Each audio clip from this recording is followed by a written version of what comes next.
최근에 저희가 한 20, 30대 여성 500명을 대상으로 설문조사를 진행을 했어요. 남자 피부를 볼 때 가장 거슬리는 것에 대해서 물어봤는데 결과가 정말 충격적입니다.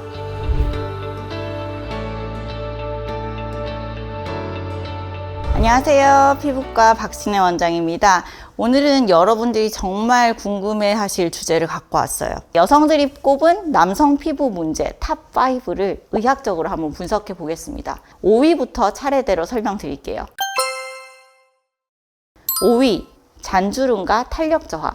특히 미간, 눈가주름이에요. 이 미간에 11자 주름이 이렇게 깊으면 인상이 완전히 바뀌거든요. 실제로 이 미간주름 때문에 성격이 좀 있어 보인다, 조금 화난 것 같다, 이런 오해를 받는 경우가 많습니다. 의학적으로 보면 미간주름은 이 찌푸리는 습관, 그리고 눈 나쁜 사람들 이렇게 보잖아요. 이 시력 문제, 그리고 스트레스가 주 원인입니다. 그리고 이 눈가 같은 경우 피부 두께가 0.5mm 밖에 안 되거든요. 그래서 제일 먼저 노화가 나타나는 부위죠. 그런데 남자들은 아이크림을 바르기는커녕 기본적인 로션도 안 바르니까 주름이 훨씬 더 빨리 깊어지죠. 칙칙하고 고르지 못한 피부톤입니다. 주 원인은 자외선이고요. 이 멜라닌 세포가 자외선의 자극을 받으면 부분적으로 색소를 과다 생성해서 기미나 잡티가 생기는데, 충격적인 거는 남성 환자분들한테 선크림 바르세요? 라고 물으면 한 90% 이상이 아니요 라고 답해요. 자외선이 피부 노화의 80%를 차지하는데도 아직도 남자가 무슨 선크림 이라는 인식이 좀 강한 거죠. 그리고 남자들은 매일매일 면도를 하잖아요. 이 면도를 하게 되면은 수염을 깎으면서 피부에 미세한 스크래치가 생기거든요. 이 스크래치로부터 색소 침착이 생기게 되는데, 이 면도 자국 주변 색소 침착도 좀 심각합니다. 면도기를 자주 갈아줘야 돼요. 이게 무딘 면도날을 계속 쓰면 피부가 쓸리거든요. 거품이 없이 물로만 면도를 하면 염증 후 색소 침착이 훨씬 더 심해지는데, 이런 걸 챙기는 사람도 진짜 드물어요. 이 T존, 이마랑 코 부분, 여기에는 피지선이 볼보다 한 3배 정도 많이 분포해 있어요. 그래서 이 부분이 특히나 개그름이 많이 나오고 번들번들 거리는 거죠. 이게 개그름이 있는데 씻으면 해결되는 거 아닌가요? 하고 생각을 하니까 이 사람이 안 씻는 것처럼 보이니까 싫어하는 거예요. 그런데 너무 많이 씻으면은 피부도 이걸 재생하기 위해 가지고 이 피부의 천연 보습 성분이 피지거든요. 이게 없어지니까 더 많이 피지를 생성을 하는 거예요. 그래서 피부가 보호막이 다 없어졌으니까 빨리빨리 기름을 만들어서 방어해야겠다, 이렇게 반응을 하는 거죠. 그래서 더 씻고 씻으면 씻을수록 더 기름지는 악순환이 생깁니다. 왜냐하면 보습제를 안 바르잖아요. 씻고 나서 보습제를 바르면 기름이 덜 나올 텐데, 보습제를 안 바르고 씻기만 씻으니까 기름이 더 많이 나오는 거야. 넓고 거뭇거뭇한 모공, 특히 블랙헤드예요. 의학적으로는 이걸 개방성 면포라고 부르거든요. 모공이 열려 있는데 여기 피지랑 각질이 쌓이면서 이게 공기랑 만나서 산화가 되니까 까맣게 변한 거예요. 근데 남자들은 여자보다 모공 크기가 평균 20%가 크거든요. 그리고 피지 분비량은 40%나 많아요. 피지가 더 많으니까 블랙헤드가 더 잘 생깁니다. 그리고 남자분들이 클렌징을 어떻게 해야 되는지 잘 몰라요. 깨끗하게는 씻는 것 같은데 비누를 대충 바르고, 그리고 소리는 되게 많이 나. 퍽 하고 소리는 되게 많이 내요. 많이 문지르지는 않거든요. 대충 씻고 끝이니까 피지랑 각질이 제대로 제거가 안 되고 여기를 막고 있는 거죠. 1위는 깊게 파인 여드름 흉터입니다. 이 여드름 흉터가 1위인 이유는 다른 문제들과는 달리 이게 영구적이기 때문이에요. 이 흉터는 한 번 생기면 자연적으로 회복이 안 됩니다. 남자분들이 여드름 흉터가 더 많은 이유가 있어요.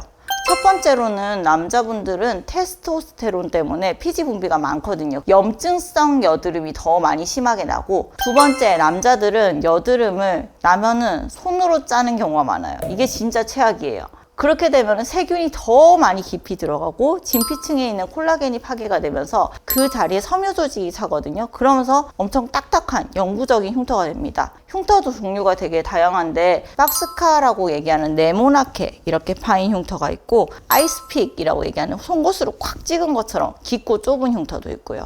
완만하게 이렇게 생긴 롤링 흉터가 있는데, 얘네들이 전부 다 각자 치료법이 다 다르거든요. 네, 이제 많은 남성분들이 자기 나름대로 피부 관리를 한다고는 하지만 오히려 피부를 망치는 잘못된 습관들에 대해서 말씀을 좀 드려볼게요. 첫 번째 실수는 과도한 세안이에요. 자기 하루에 5번씩 6번씩 씻는데요. 그런데 피부가 진짜 엉망이었어요.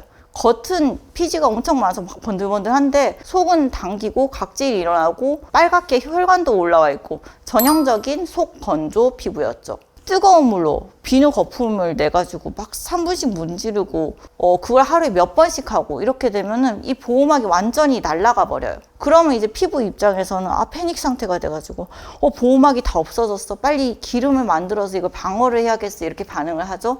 그러면은 아이러니하게도 더 번질번질하게 되는 거죠. 그리고 두 번째 실수는 스크럽 남용입니다. 특히 염증성 여드름이 있는 상태에서 이 각질을 제거하면 깨끗해진다라고 하면서 이 알갱이로 된 스크럽, 문지르는 스크럽을 쓰는 분들이 있어요. 이거는 불난집에 기름 붓는 거랑 똑같아요. 자기 딴에는 피부 관리를 하겠다고 이걸 하는데 염증이 더 퍼지고 흉터 확률도 높아집니다. 그래서 물리적 스크럽보다는 저는 화학적인 각질 제거를 권해드립니다. 아하나 바하 같은 성분을 낮은 농도로 일주일에 한 번? 아니면 일주일에 2번 정도 사용하는 겁니다. 그렇게 됐을 때 피부에 조금 더 자극이 적고 상처가 날 가능성이 적겠죠. 그리고 이 모공팩이라고 하는 거 있거든요. 코팩을 진짜 좋아하시는데 하고 나면 쫙 떼고 나면 거기 피지가 쫙 다 붙어서 나오잖아요. 빠지는 게 보여가지고 성취감을 느낀다고 하더라고요. 그걸 너무 자주 하면 이 모공이 늘어나고 피부가 또 자극받아서 이 피부를 다시 만들어야겠어 하고 피지 분비가 또 증가해요. 이런 코팩은 2주에 한 번 이상을 하지 말아야 돼요. 그리고 세 번째, 선크림 거부. 남성 피부암 발생률이 여성보다 높대요. 이게 바로 선크림을 안 발라서 그렇습니다. 자외선이 피부 노화의 80%를 차지하는데도 끈적거리고 번거롭고 밖에도 안 나가는데 무슨 남자가 무슨 이런 핑계를 댑니다. 근데 요즘은 무광, 광이 안 나는 것도 있고 그 스프레이로 뿌리는 이런 것도 있어요. 그리고 네 번째, 여자 화장품. 그리고 화장품을 그냥 무분별하게 아무렇게나 쓰는 거예요. 그냥 있으니까 쓰는 남자분들이 있는데 이것도 주의해야 됩니다.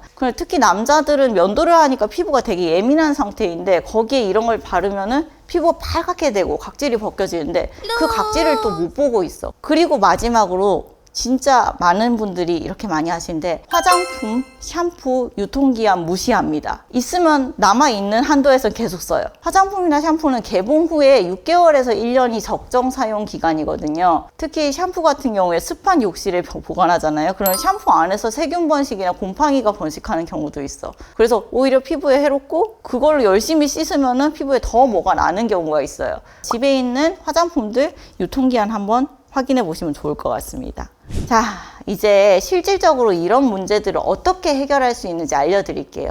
많은 남자분들이 병원 치료는 비싸고 아프다, 그리고 상담하러 가기도 좀 무섭다 라고 생각하시는데 요즘은 조금 많이 달라졌습니다. 그래서 제가 제일 많이 하는 시술이 서브시전이거든요. 쉽게 말하면 흉터가 이렇게 파져 있으면 이 딱딱하게 붙어있는 섬유 조직을 끊어주는 거예요.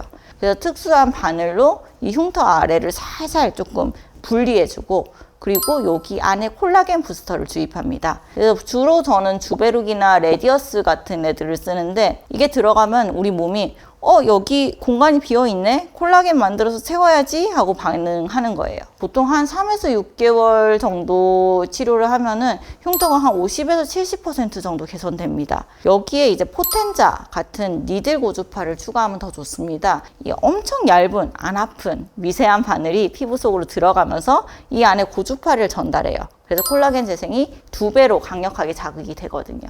그리고 이 모공이랑 번들번들거린 걸 해결하는 데는 스킨보톡스가 최고입니다. 피부의 아주 겉표면 얕은 층에 주입하면 이 모공도 줄고 피지 분비도 억제되거든요. 시술하시고 나서 한 2주 정도 지나면 원장님 저 얼굴이 안 번들거려요 하고 깜짝 놀라시고 효과가 한 3, 4개월은 가는 것 같아요. 블랙헤드 같은 경우에는 이제 한 가지 방법으로는 조금 어렵습니다. 제가 하는 이제 3단계 콤보 치료가 있는데요. 먼저 압출. 이게 다 막혀있기 때문에 전문적으로 조금 압출을 해드려야 돼요. 혼자 손으로 짜는 것보다 피부과에서 저희가 해드리는 압출은 멸균 기구로 피부 손상 없이 깔끔하게 제거를 하거든요. 그 다음에 요 안을 이제 청소를 하는 아쿠아필을 사용합니다. 아쿠아필은 3가지 용액을 써서 모공 속까지 딥 클렌징을 하거든요. 그 다음에 마지막으로 진정하는 세럼이 들어가요. 그리고 모공 레이저가 들어가죠. 이렇게 하면 모공이 깨끗해지면서 깨끗해진 모공을 쪼아주는 타이트닝 효과가 발생하죠. 그리고 색소 침착이랑 칙칙한 피부톤 개선에는 피코토닉이랑 엑소좀 이 2개를 조합하는 게 진짜 좋아요. 피코레이저는 기존에 있는 레이저보다 1000배 정도 빠른 속도로 색소만 콕 집어서 부수거든요. 주변 조직 손상이 거의 없어요. 엑소좀은 줄기세포에서 나오는 성장인자 덩어리거든요. 그래서 피코토닉으로 부숴준 색소에 엑소좀을 더해주면 피부 재생력을 확 끌어올려서 조금 맑은 피부톤과 건강한 피부로 만들어주는 거죠. 모든 걸 다 한 번에 하려고 하면 부담돼요. 그래서 우선순위를 정하는 게 중요하거든요. 일단 스킨 부스터부터 시작하세요. 이런 애들을 한 3, 4회 정도 받으면 전반적인 피부 질감이 확 좋아지면서 피지 양이 줄어듭니다. 얘네들은 가격대도 다양해서 선택의 폭이 넓거든요. 그래서 조금 예산에 맞게 선택을 하실 수 있어요. 근데 진짜 중요한 거는 아무리 비싼 시술을 받아도 집에서 관리를 안 하면 도로 아미타불입니다. 아까 얘기한 기본적인 세안, 보습, 자외선 차단만 제대로 해도 50%는 개선돼요. 그래서 제가 늘 환자분들한테 100만 원 아니면 1000만 원 시술보다 맨날 선크림 바르는 게 더 중요하다라고 강조하는 이유가 그것 때문입니다. 아침에 일어나서 세수할 때 대부분 찬물로 대충 씻고 소리는 많이 내고 끝내시죠. 그러면 안 됩니다. 약간 뜨겁지 않은 정도의 미온수로 먼저 얼굴을 적셔주는 정도로 해주시고 약산성 폼 클렌징을 사용해서 부드럽게 마사지 하듯이 씻어주세요. 우리 세안하고 나서 얼굴을 빡빡 닦지 마세요. 수건으로 살짝 물기만 제거해주고 세안 후에 한 5초 안에 보습제를 발라주세요. 물기가 아직 촉촉할 때 보습제를 바르면 안에 수분을 가둬주는 효과가 있습니다. 그래서 효과가 2배가 나요. 이걸 수분 도포법이라고 하거든요. 말랐을 때 바르는 거랑 촉촉할 때 바르는 게 정말 차이가 커요. 그리고 마지막으로 선크림 꼭 발라야 됩니다.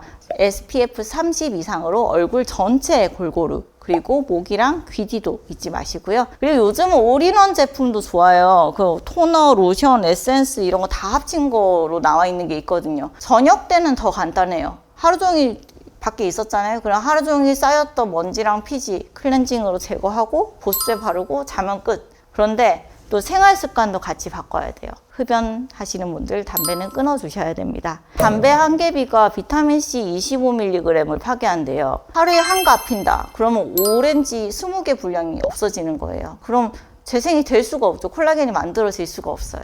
그리고 2번째, 물을 많이 드셔야 됩니다. 하루 2리터, 8잔 정도. 커피랑 술은 빼고 계산하셔야 돼요. 얘네들은 수분을 더 뺏어가요. 우리 피부 세포의 70%가 수분이기 때문에 수분이 부족하면 피부가 푸석푸석해지겠죠. 밤 10시에서 새벽 2시가 우리 몸에서 성장 호르몬이 제일 많이 나가오는 시간이거든요. 이때 잠을 자야지 피부가 재생이 됩니다. 최소 한 7시간 정도는 자주시는 게 좋아요. 그리고 스트레스 관리도 중요합니다. 스트레스를 받으면 콜티솔이 증가하고 그런 피지 분비가 늘어나서 여드름이 생긴다. 이런 악순환이 계속 반복되거든요. 특히 베개 카바. 일주일에 2번은 갈아주셔야 됩니다. 매일 한 7, 8시간 동안 얼굴에 닿여 있는 건데 한 달씩 안 갈면 여고 세균이 다 배양되어 있는 배양기나 다름이 없어요. 이것만 바꿔도 피부 트러블이 확 줄어듭니다.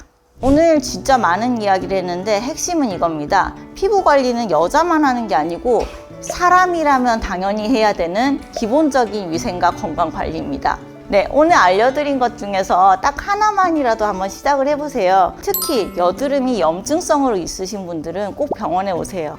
이 흉터가 생기기 전에 치료받으면 깨끗하게 나을 수도 있어요. 그리고 이미 흉터가 있다 이런 분들도 포기하지 마시고 지금이라도 관리를 시작하면 충분히 개선할 수 있습니다. 지금 2025년엔 깨끗한 피부가 진짜 경쟁력입니다.